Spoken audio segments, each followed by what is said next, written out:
Дзяржаўная установа адукацыі Яроменская дзіцячая школа мастацтва Гомельскага района. Цалковікава Віка. Беларуская народная песня «Закацілася жаркая сонейка», беларуская народная песня «Ой ты лозушка».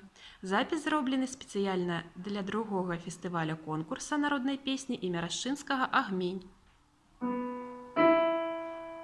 Закачай